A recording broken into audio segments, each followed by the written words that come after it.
So, good morning. Hello. Boy, I have some tough news to share with you guys this morning. It's really rough. I just want to bring you into my process. I've been coming to terms with something. It's been a little weird for me over the past couple of years. And it really came to a head this morning. Ironically enough, this is like how I know that God has a sense of humor.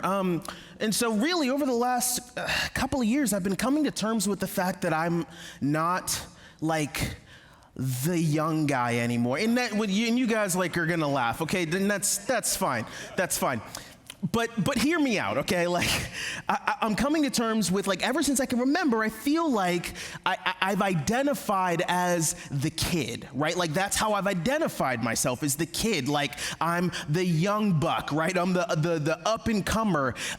In fact, as long as I can remember, in like, starting to understand my gifting and my calling in ministry, I've really reveled in being the youngest guy in the room who has nothing but forward space ahead of him. And that's just been a huge part of my identity. And over the past couple of years, I've had to come to terms with the fact that I'm not that anymore, right? Like if I go to a youth ministry conference, I'm not the youngest guy in the room anymore. You know what I mean? Like, I'm like, where do all these kids come from? These 21, 22-year-old kids, right? So I'm just coming to terms with that. In fact, I remember at my last church that I worked at, I was 21 years old when I was working there, and I remember preaching a sermon on main stage, and I'm in big church. This is one of my first times preaching in big church at this kind of church that I was part of, that I was working at. And I remember during the sermon, I was talking about stuff or whatever, Jesus and things, and I just like squatted down on my feet, just squatted down and kept talking, and then I got back up. And after the sermon was over, I saw my lead pastor getting ready to come up to you, starts walking toward me. I'm like, oh, this is the boss. That was one. What is he gonna say? What divine wisdom does he have for me?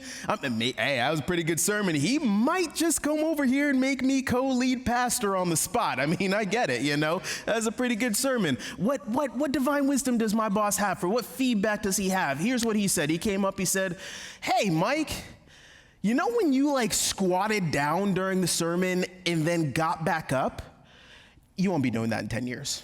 That was the feedback. That's what he told me. So that was when I was 21. I'll be 30 next month. So let's try it, shall we? So here's the crazy thing, right? Oh, that was almost it right there. So here's the crazy thing, right? So this morning, I'm driving into church this morning, and I just, red light, pull down the little mirror thing, just make sure everything's looking all right, and I see, and this is not a bit, okay? I see a gray hair right in here somewhere, okay? And I said, God, you didn't, like the illustration was fine. I didn't need help illustrating that I'm getting older, God, right? And so that's pretty good. That was pretty good, huh? You said, how are the knees feeling? Don't ask questions. Okay, so I'm just coming to terms with the fact that I'm getting older. I'm not as young as I used to be. And from where you're sitting, you may look at me and I'm still the young guy, and I get that, I totally get that. But from where I am standing, I'm having to recognize and appreciate that I'm not as young as I used to be. And that's exactly why I have really developed a love-hate relationship with stretching.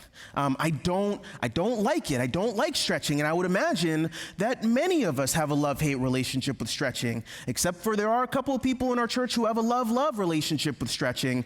Those are the special ones, okay? That's from the Lord. But I don't like stretching. Hurts. I don't like it. It hurts, right? And I would imagine that this is exactly why so many of us don't like being stretched in our faith. It's because stretching hurts. Now, maybe for you, maybe for some of you, the reason that you don't like being stretched in your faith is because you don't actually intend to put your faith into action, right? For us old guys in the room, me, Pastor Brian, Pastor Fred, us old guys, we stretch before we're about to go into action mode. That's when we stretch, right? If you're getting ready to play a pickup basketball game at the gym, you stretch. If you're gonna kick around a soccer ball with the grandkids, you stretch. If you're gonna jump up from the couch to go get more chicken wings during the commercial break, right? Look, you don't wanna tear a hammy. That's bad stuff, right? So we stretch. And I think the reason that the many of us we shy away from being stretched in our faith is because you don't have to stretch if you're not actually going to put anything into action. If there is no action, there is much less of a need for stretching, and many of us don't plan on putting our faith into action. So for some of us, that's why we don't want our faith to be stretched.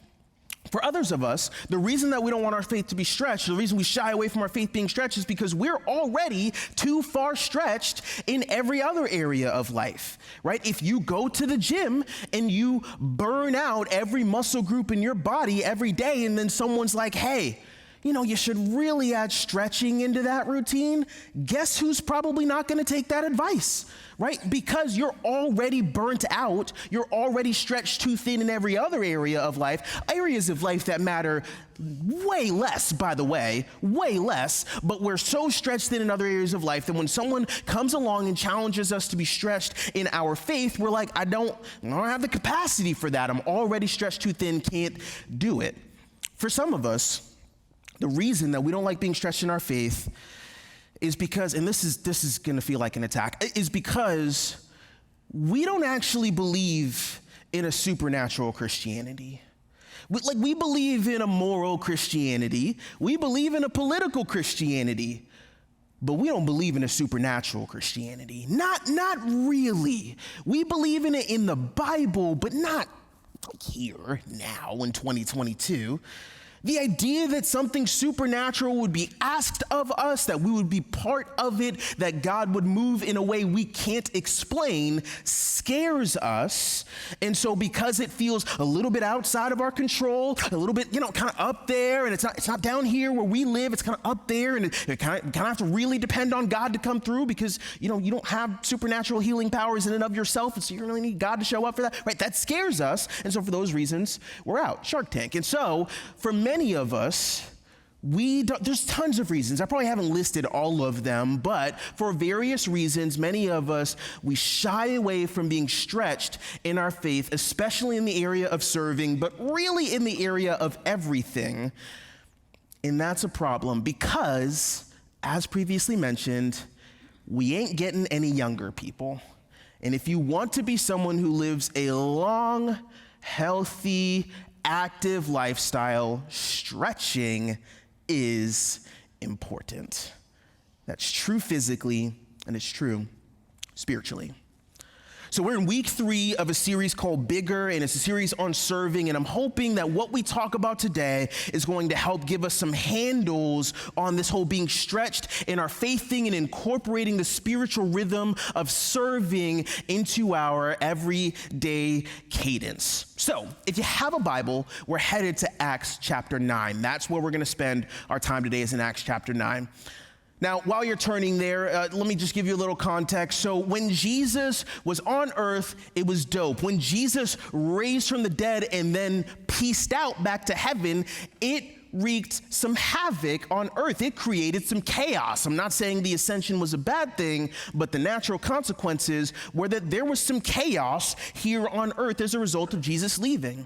You wind up with all this group of people who are trying, if you can put yourself in the shoes of the Jewish Old Covenant believers, they were like apoplectic, like they were like upset, like they were like confused about why all of a sudden there's brothers and sisters over here, and there's just all of a sudden there's all of these Jewish people who have been part of this old covenant religious system, right? This has been our religious system as a people for hundreds upon hundreds upon hundreds of years. About 1,000 years has been part of the religious system, and all of a sudden, people are abandoning 1,000-year-old religious system in favor of this Jesus guy. And so if you can put yourself in the shoes of the Jewish Old Covenant believers, it was a little chaotic. There was a lot of conflict. There were people wondering what the heck is going on here?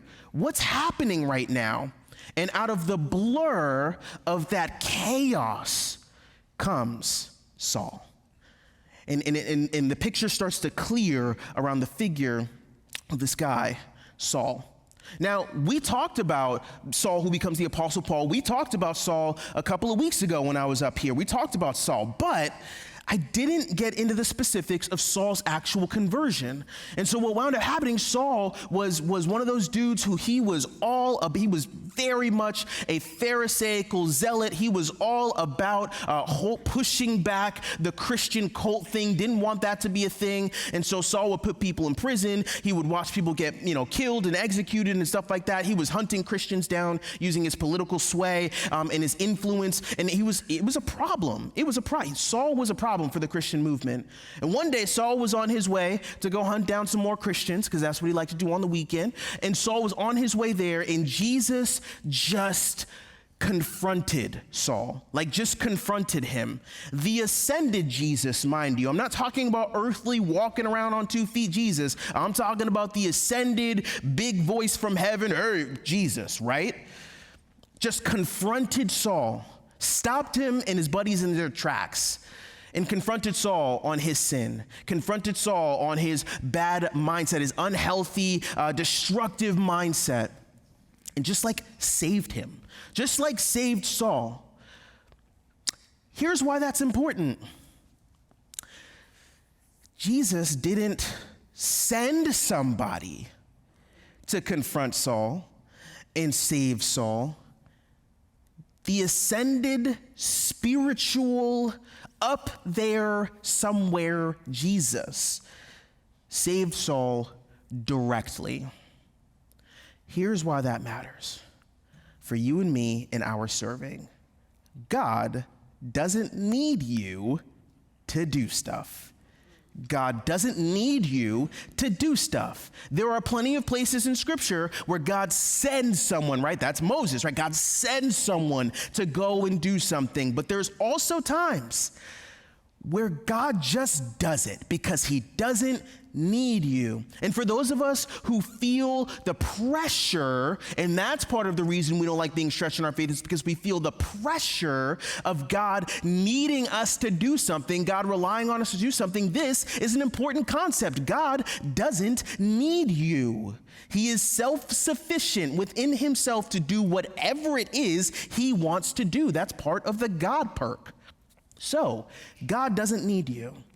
But anyways, Saul gets confronted by the ascended Jesus, and part of that was that Jesus blinded Saul temporarily, and confronted him, and it was a big deal. And so Saul and his buddies, they go to a safe place where Saul can recover and start to process this probably somewhat traumatic encounter with the resurrected Jesus that Saul didn't even believe in. And in that moment, as Saul is recovering, they're trying to figure out what to do. How do we get him to see again? He's not eating anything. Is Saul going to be okay? Is he going to recover? Saul and his buddies are trying to figure that out. And that's where we pick up our story. And so we are in Acts 9, starting in verse 10.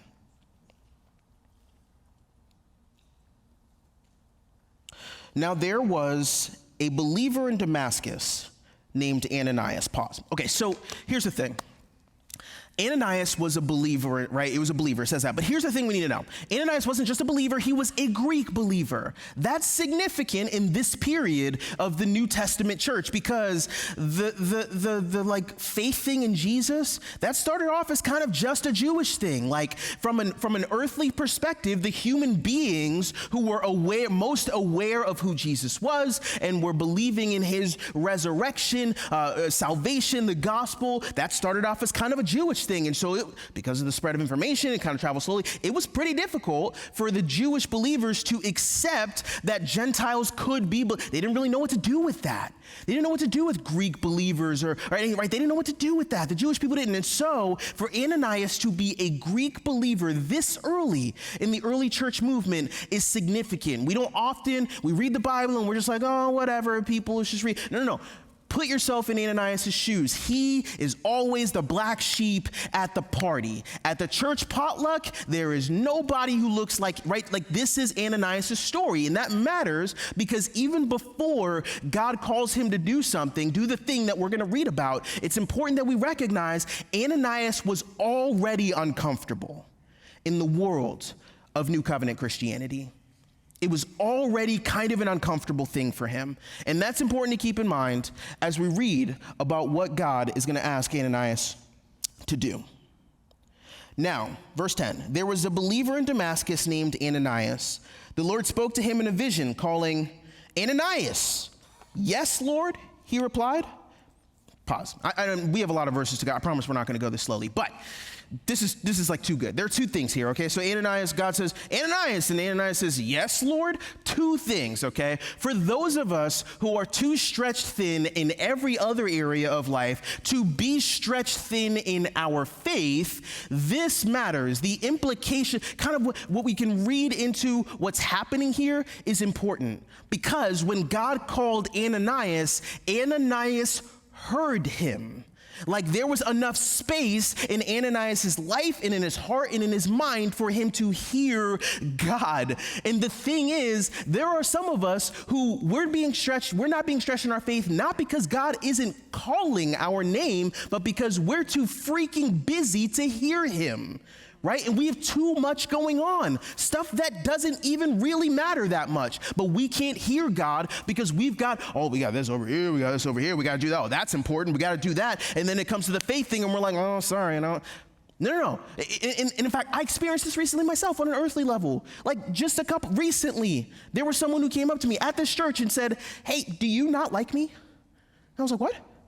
Like, well, I've been trying to get your attention over the last week. I called your name. I've called your name a couple times, and you just ignore me.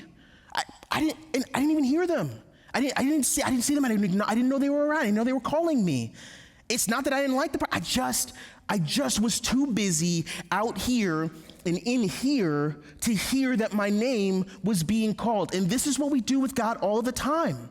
So for some of us who are too busy, that's the sermon. There's 16 minutes left and you can stop paying attention because that's the sermon, right? Like you are way too busy to hear the call of God, and that's a problem. But then even after, right, Ananias hears the call, his response is, yes, Lord. And there is an enormous difference between saying, yes, God, and yes, Lord. For Ananias, it was Lord in here, not just God up there. You can say no to God up there because he's all the way up there, right? God up there is the boss. We rebel against our bosses all the time. I mean, that's like part of being human. Whatever, right? Blow off whatever the boss wants you to do. But there's a huge difference between yes, God, and yes, Lord. And for Ananias, it was yes, Lord. Lord in here. Before we haven't even gotten to the thing that God calls Ananias to do yet, and we're already discovering some applications for you and for me, because for you and for me, before God even before he even speaks, before he even tells us the thing that he wants to stretch us in our faith in, we need to get our heart in a place where he is Lord in here and not just God up there. Because if we don't get that right, then the rest of the conversation is going to get off on this. It's doomed from the start. It's doomed from the start. One of my favorite verses in all of Scripture is, I am not my own, for I have been bought with a price, right? You are not your own, for you have been bought with a price. If we don't have that kind of paradigm in our faith, then of course the being stretched in your faith thing isn't really ever going to go anywhere. Of course it's not. Ananias said, yes, Lord. And I think that is where a lot of us need to be. Okay, let's actually get to the thing. How about, let's get to the thing. Verse 11. The Lord said, go over to Straight Street to the house of Judas. When you get there, ask for a man named from Tarsus named Saul. He's praying to me right now. I've shown him a vision of a man named Ananias coming in and laying hands on him so he can see again. And for those of us who don't want our faith to be stretched because we don't really believe in the supernatural, it's our turn to get our toes stepped on. Because listen, maybe Ananias was farther along in his faith than you and I are. Maybe he's just living in a different time period. God was doing a bunch of supernatural things very explicitly all the time in the early church period. And so maybe for Ananias it was different. But I know if you and I were in Ananias' shoes, there's a possibility we would have been a little hesitant about this whole lay hands on Paul and heal him thing. Because for many of us, and I really am preaching to myself right now, okay? This is not me preaching, this is me preaching to us, okay? Like, for many of us, we don't want our faith to be stretched because we don't want our faith to be broken. What happens? What happens if Ananias goes over to Saul and does the healing prayer thingy and nothing happens? What happened? What are the implications for Ananias' faith if it doesn't work? And I can't imagine that I'm the only person in the room, that I'm the only person watching who has had those thoughts before. What if it doesn't work? What does that say about this belief system that I've dedicated my entire life to if God asks me to do something and I do it and it doesn't work? What if I'm made a fool of? What if my God is made a fool of? What if it flops? What are the implications of that? I just feel like I'm not the only person. And for those of us who struggle with the whole supernatural thing, we want to stretch in our faith supernaturally because we're afraid of that. This is really tough for us to accept. It's a little hard for us to say yes to because it's a little outside of our control. And Ananias didn't seem to have a huge problem with it. And I just think that's interesting. I don't know, maybe you and Jesus can talk about that. Maybe me and Jesus can talk about that later. I don't know. I just think that's interesting. But Ananias says yes anyway. But before he does, that actually, the whole supernatural thing, that actually wasn't the primary concern on Ananias' mind. And maybe this is sort of understandable. This really wasn't really what Ananias was concerned about. What he was really concerned about comes in verse 13, where he says, "But Lord, I've heard many people talk about the terrible things this man Saul has done to believers in Jerusalem, and he is authorized by the leading priests to arrest everyone who calls upon your name." And this is where so many of us see ourselves represented in Ananias' story, right? Because Ananias is like many of us, he enjoys living. It's nice, it's nice being alive. And so he enjoys living. He enjoys his freedom. He enjoys the way that life is currently going. And so Ananias asks the question. He doesn't pose it in a question format, but he basically says, "God, what about my safety?" And I love that this is how Luke recorded it, because he didn't make Ananias to be some super obedient human robot, right? Who spiritual robot is just yes, Lord. No, he wrote down. It's almost like all Luke wanted to do when he wrote the book of Acts. All he wanted to do was record what happened. That's all he was interested in. He wasn't interested in making people look good. He just wanted to record what happened. And what happened was Ananias had some concerns, and he voiced those concerns to God. And here's what he did. He didn't just say, no, what God said, here's what I want you to do. Ananias didn't like it. He didn't shut down and just ignore God like he couldn't hear him, like he was spiritually deaf, right? He didn't do that. He didn't say, "No thanks, God, sounds bad." Ananias, and again, it wasn't a question format, but what Ananias essentially did was he asked the next question. He continued the conversation with God. He asked the next question. And I think a lot of us neglect to do that. We hear God tell us to do something and we decide right there, yes or no. Well, maybe continue the conversation. Maybe ask the next question. It's superhuman. It's a very human thing to do. Hey, you know what? I got some concerns about this. Hey, can we talk about this a little bit more, God? Actually, what about my safety? What about this, right? When God is calling you to do something, hey, God, what about this? What about this? Ask the next question. Continue the conversation. And because Ananias asked the next question, this happens. Verse 15. But the Lord said, "Go, for Saul is my chosen instrument to take my message to the Gentiles and to kings, as well as to the people of Israel." and I will show him how much he must suffer for my name's sake. God actually told Ananias, because Ananias asked the next question, God actually told Ananias the larger scope of what he was up to. Like Ananias got to get a peek into the larger scope of what God was up to. And considering, again, putting the humanity in it, considering that Ananias was one of the few Gentile Christians hanging out in the New Covenant Christian circle, can you imagine how perspective shifting it was for Ananias when God said, I'm about to use you to influence, disciple, and restore the man who is going to bring the gospel to all the Gentiles. I mean, can you imagine how special that would have been for Ananias? Like, up until that point, Ananias had just been like, all about me. Well, God, this is stretching for me, and what about me? And I don't know if I want to do this. This is not, what happens if me, and I don't know, what do I do, right? And God says, no, look at what I'm about to do. And for Ananias, all of a sudden the world gets opened up. His perspective on what God is up to gets opened up. And God is so kind, and God is so personal, and God is so relational that what he was going to use Ananias to do was actually something that was special and a passion point for Ananias. And you and I know this. Ananias didn't know this at the time. But the actual scope of what God was up to was even greater, even bigger than what Ananias thought. Because Ananias thought, well, this guy Saul, this zealous, pharisaical, like powerful dude is going to bring the gospel to the Gentiles. That's great. You and I know that the scope was bigger because God actually used the Apostle Paul to change the course of human history. Ananias didn't know that at the time, and he probably didn't even know it before he died. But we do, and we see that that's what happened. And here's what happens in the next verse. So Ananias went and found Saul. He laid his hands on him, said, Brother Saul, the Lord Jesus who appeared to you on the road has sent me so that you might regain your sight and be filled with the Holy Spirit. And instantly, something like scales fell from Saul's eyes, and he regained his sight. And then he got up and was baptized. And afterward, he ate some food and regained his strength. Right? And off Saul goes, Apostle Paul goes, and and then the rest is history. So here's what I don't know how God is going to challenge you to be stretched in your faith. I really don't.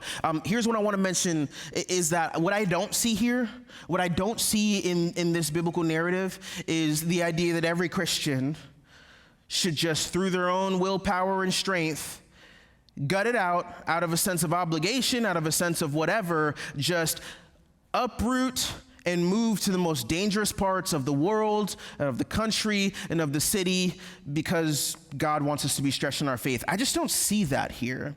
I don't see it. I think that's honorable, but I just don't see it here. What I see is a relational God intersecting with our story at his perfect timing and inviting us into something that's going to stretch our faith.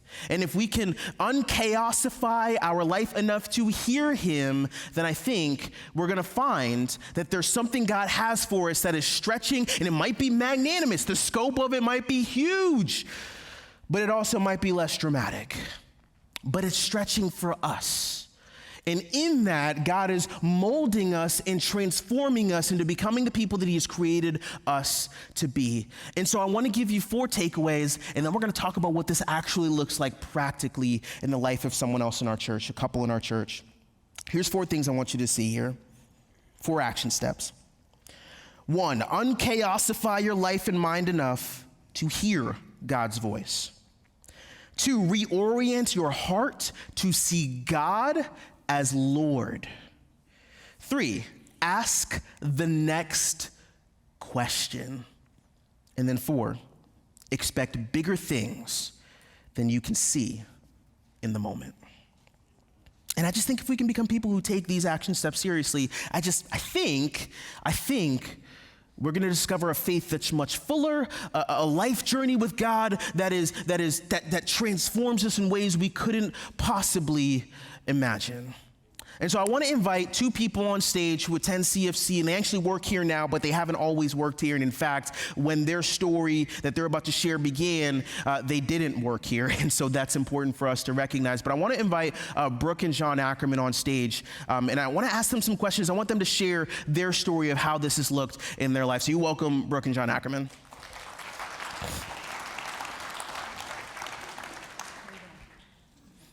Hey. Hi. So, Brooke, John, we've been talking about being stretched in your faith and all that kind of stuff, and just curious, how has this looked in your life? When you put meat on the bones, right? It's like, oh, spiritually, yeah, I agree with that. No, what does this look like in your life, tangibly speaking? Okay, so there are actually several stories that we could probably share with you today, but we picked one that feels like, we feel like everybody can probably be like, oh yeah, that I recognize that's a bit of stretching. So, timeline, how long ago? I never remember. Spring of 2014. Spring of 2014. He used to be a history teacher. He chronicles our life for us. Job hazard. Mm-hmm. I used to be an English teacher, so storyteller. See how it all works? Okay, so I was walking down the hallway at the school where I taught, and I need to tell you, I loved my job, loved it. Planned on being there in that particular school until retirement, was not gonna leave, loved everything about it.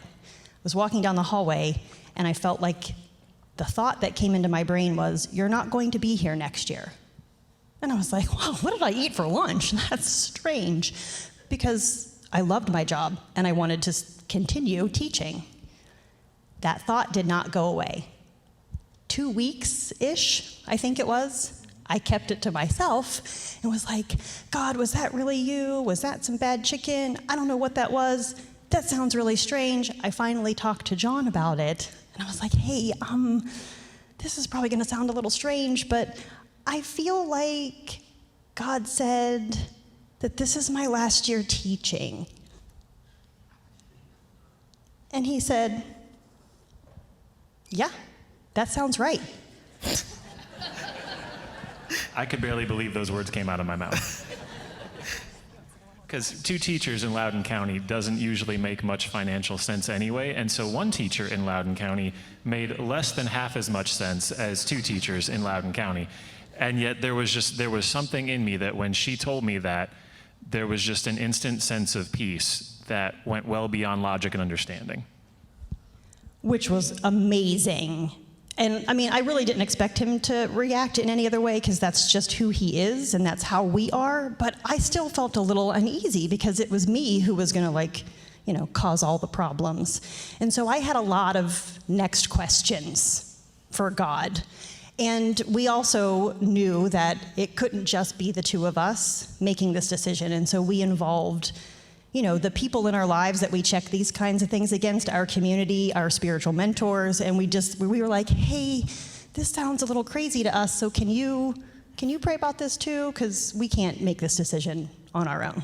So wait, you're saying that for you guys, asking the next question of God not only meant, but also meant asking the next question of people in your community. Like, it wasn't just it was also that thing.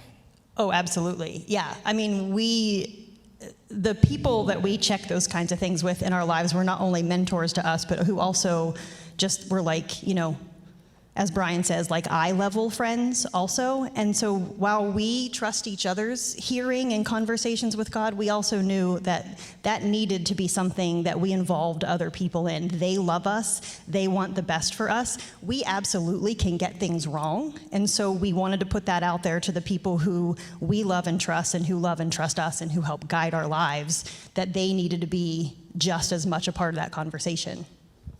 And these were like normal people, like they weren't like weirdos, you know what I mean, right? Like, I mean, like they are as normal as you and me. So, well, we're just gonna leave that one there. Okay. Okay. So you guys made this decision. I assume you said yes. You made this decision. We're all curious because you're here. You look like you're well taken care of, generally speaking. Like, what happened? What happened? finances are real, so it happened, right? Yeah, it didn't quite go as I thought it was going to go. And I think this is one of the interesting things, too, is that, anytime we invite God to stretch us and then he does, we usually have some assumptions and even expectations of what that's going to look like. And we had some assumptions of like, I bet God is going to use this to ... Shameless plug, Mike and I did this week's Faith Forward podcast together, so we're going to tell more of this story on the podcast. Mm-hmm. But God didn't do any of those things that I thought he was, because there were all these external things that I thought God was going to do, like, all right, he's going to call Brooke out of the classroom, and so this must mean that we're about to embark on the next stage of life, and no. I thought, all right, maybe this is going to be one of those times where we really get to experience the miraculousness of God's provision, and there's going to be like checks that show up in the mail from all over the world to show, no. Those stories are awesome when they happen, though. Aren't they? Yeah, that's too bad that didn't happen. No. Yeah. We were very open to receiving, but it didn't happen. And a lot of what God was after in us in this particular story was actually internal. It really hits home the whole idea of God doesn't need us to do anything. I really thought this was going to be God's going to go use us to change the world, our community. We're going to write a book and make millions of dollars, and that's how we're going to... No. It was entirely about, hey, there's some really unhealthy things in your life related to money and where you view your security, where you view your sense of stability, where you view your value, the things that you feel like you have to have for other people to think well of you. And the only way I can get at that is if you invite me into this place to stretch you. That's not what we signed up for. But it's exactly what we signed up for when we say, yes, Lord. So just to be clear, like, this was a problem financially. Like, the math didn't add up good. You know what I mean? Like, not good at all. Okay, no. Yeah, okay. Just make it, because again, I think we all, we're used to the happy end. God just, oh, sure, right? And so I just want to make sure, no, this, like, the thing that you would think would happen as a result of one person quitting their job, that thing happened. Okay, great, thank you. Yeah. And I would never trade it for anything. Yeah. What it did in us made space for what God then, much later than I thought, wanted to do through us. Yeah.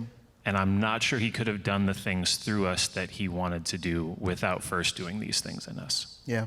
Yeah, and it wasn't just there was a lot of healing as far as our view of our finances. That's not really our finances. Like, God gives us everything and then we do what he asks us to do. But there was a lot of because I definitely felt like, what in the world am I doing? Like, I was a stay-at-home dog mom. Let me tell you, it was fabulous. I loved it, but at the same time, I also felt like a burden to my husband, who was working and trying to make sure we could still pay our bills. And I wasn't bringing anything in. And every time I would ask God the next question, hey, am I supposed to go do this? Should I go do that? No, I'm just supposed to stay here, and he's supposed to continue to struggle to make enough money for us to make ends meet. But the changes that God did in me and my relationship with him and our relationship, I would never trade it. And just one more question. It wasn't for forever. Like, it wasn't like God did not say this is the rest of your life. It was just for a season. He didn't give us the time frame on the front end. That would have been nice. Yeah, and that was a different kind of struggle and a different kind of learning. But yeah, it wasn't forever. Thank you, guys. I don't know. So again, that's their story, and yours might wind up being really, really different. Maybe it already has been different. I don't know what yours is going to be. I just know that if we want to live long, healthy, active lives, we have to be willing to stretch. And I know that God is in the business of stretching us. So whatever it is that God has been, will call you to do, I'm praying that you will be unbusy enough to hear him, that you will ask the next question, and that you will expect bigger things than you could possibly imagine, because that's who our God is. Let me pray for us. God, thank you so much for being a God who frees us. You're interested in our freedom. Our morality is good. Our political leanings are, but you're interested in our freedom. You care about who we are as people. God, I pray that we would care about that too. So much so that we would be willing to be made uncomfortable.